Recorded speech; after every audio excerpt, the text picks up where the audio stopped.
Dear friend, ಇವತ್ತಿನ ಈ ವಿಡಿಯೋದಲ್ಲಿ ನಿಮಗೆ ಟಾಸ್ಕ್ ಬಾರ್ ಹೈಡ್ ಆಗಿರುತ್ತೆ.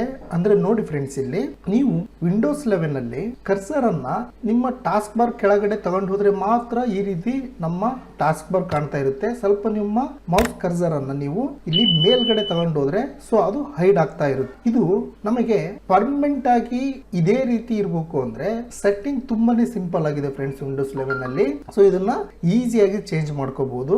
ಬನ್ನಿ ಫ್ರೆಂಡ್ಸ್, ಈ ರೀತಿ ಪದೇ ಪದೇ ಹೈಡ್ ಆಗ್ತಾ ಇರೋ ಒಂದು ಟಾಸ್ಕ್ ಬಾರ್ ಅನ್ನ ನಾವು ಪರ್ಮನೆಂಟ್ ಆಗಿ ಫಿಕ್ಸ್ ಮಾಡೋದು ಹೇಗೆ ಅಂದ್ರೆ ತುಂಬಾನೇ ಸಿಂಪಲ್ ಇದೆ ಫ್ರೆಂಡ್ಸ್. ನೀವು ಮೊದಲು ಏನ್ ಮಾಡ್ತೀರಾ ಅಂದ್ರೆ ಡೈರೆಕ್ಟ್ ಆಗಿ ಇಲ್ಲಿ ಮೌಸ್ ಕರ್ಸರ್ ಅನ್ನ ಸ್ವಲ್ಪ ಇಲ್ಲಿ ಕೆಳಗಡೆ ತಗೊಂಡ್ಬನ್ನಿ ಫ್ರೆಂಡ್ಸ್. ಇಲ್ಲಿ ತಗೊಂಡ್ಬಂದ ತಕ್ಷಣ ನಿಮ್ಮ ಟಾಸ್ಕ್ ಬಾರ್ ವ್ಯೂ ಆಗ್ತಾ ಇರುತ್ತೆ.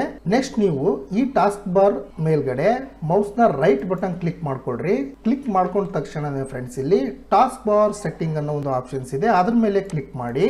ಕ್ಲಿಕ್ ಮಾಡಿದ್ರೆ ಫ್ರೆಂಡ್ಸ್ ಇಲ್ಲಿ ಸ್ವಲ್ಪ ಕೆಳಗಡೆ ಬಂದ್ರೆ ಇಲ್ಲಿ ಟಾಸ್ಕ್ ಬಾರ್ ಬಿಹೇವಿಯರ್ಸ್ ಅಂತ ಇದೆ ಫ್ರೆಂಡ್ಸ್ ಇಲ್ಲಿ. ಸೊ ಇಲ್ಲಿ ಒಂದು ಆರೋ ಮಾರ್ಕ್ ಇದೆ, ಅದ್ರ ಮೇಲೆ ಕ್ಲಿಕ್ ಮಾಡಿ ಫ್ರೆಂಡ್. ಕ್ಲಿಕ್ ಮಾಡಿದ ತಕ್ಷಣ ಫ್ರೆಂಡ್ಸ್ ಇಲ್ಲಿ ನೋಡಿ, ಇಲ್ಲಿ automatically hide the task bar ಅನ್ನೋ ಒಂದು ಆಪ್ಷನ್ ಇದೆ ಫ್ರೆಂಡ್. ಇಲ್ಲಿ automatically hide the task bar ಅಂತ ಒಂದು ಸೆಲೆಕ್ಟ್ ಆಗಿದೆ. ಸೊ ಇದನ್ನ ಅನ್ಸೆಲೆಕ್ಟ್ ಮಾಡಿ ಫ್ರೆಂಡ್ಸ್. ಇಲ್ಲಿ ಅನ್ಸೆಲೆಕ್ಟ್ ಮಾಡಿದ್ರೆ ಫ್ರೆಂಡ್ಸ್ ಆಟೋಮೆಟಿಕಲಿ ಯಾವುದೇ ಕಾರಣಕ್ಕೂ ಈ ಟಾಸ್ಕ್ ಬಾರ್ ಹೈಡ್ ಆಗಲ್ಲ.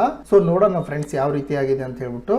ನೋಡ್ರಿ, ನಾನೀಗ ಮೌಸ್ ಸೆಂಟ್ರಲ್ ತಗೊಂಡ್ಬಂದಿದ್ದೀನಿ ಡೆಸ್ಕ್ಟಾಪ್ ಅಲ್ಲಿ. ಸೊ ಅದು ಹೈಡ್ ಆಗಿಲ್ಲ. ಮುಂಚೆ ಏನಾಗ್ತಾ ಇತ್ತು ಅಂದ್ರೆ ಫ್ರೆಂಡ್ಸ್ ಪದೇ ಪದೇ ಇದು ಹೈಡ್ ಆಗ್ತಾ ಇತ್ತು. ಸೊ ಏನಿಲ್ಲ ಫ್ರೆಂಡ್ಸ್, ಇಲ್ಲಿ ರೈಟ್ ಬಟನ್ ಕ್ಲಿಕ್ ಮಾಡ್ಕೊಂತೀರಾ, ಟಾಸ್ಕ್ ಬಾರ್ ಸೆಟ್ಟಿಂಗ್ ಹೋಗ್ತೀರಾ, ಅಲ್ಲಿ ಟಾಸ್ಕ್ ಬಿಹೇವಿಯರ್ ಅಂತ ಇದೆ, ಅದ್ರ ಮೇಲೆ ಕ್ಲಿಕ್ ಮಾಡ್ಕೊಂಡು ಆಟೋಮೆಟಿಕಲಿ ಹೈಡ್ ಟಾಸ್ಕ್ ಬಾರ್ ಕೊಟ್ರೆ ಆಟೋಮೆಟಿಕಲಿ ಹೈಡ್ ಆಗ್ತಾ ಇರುತ್ತೆ ಫ್ರೆಂಡ್ಸ್. ಸೊ ಆಟೋಮೆಟಿಕಲಿ ಹೈಡ್ ಬೇಡ ಅಂತ ಹೇಳಿದ್ರೆ ಇದನ್ನ ಅನ್ಸೆಲೆಕ್ಟ್ ಮಾಡಬೇಕು ಫ್ರೆಂಡ್ಸ್, ಅಷ್ಟೇ. ತುಂಬಾನೇ ಸಿಂಪಲ್ ಇದೆ. ಈ ವಿಡಿಯೋ ನಿಮಗೆ ಇಷ್ಟ ಆದ್ರೆ ದಯವಿಟ್ಟು ಲೈಕ್ ಮಾಡಿ, ಶೇರ್ ಮಾಡಿ, ಕಮೆಂಟ್ ಮಾಡಿ, ಸಬ್ಸ್ಕ್ರೈಬ್ ಆಗಿ, ಹಾಗೆ ಪಕ್ಕದಲ್ಲಿರುವಂತಹ ಬೆಲ್ ಬಟನ್ ಅನ್ನ ಒತ್ತೋದನ್ನ ಮರಿಬೇಡಿ ಫ್ರೆಂಡ್ಸ್. ಮತ್ತೆ ನೆಕ್ಸ್ಟ್ ವಿಡಿಯೋದಲ್ಲಿ ಸಿಗ್ತೀನಿ. ಬಾಯ್ ಬಾಯ್ ಫ್ರೆಂಡ್ಸ್.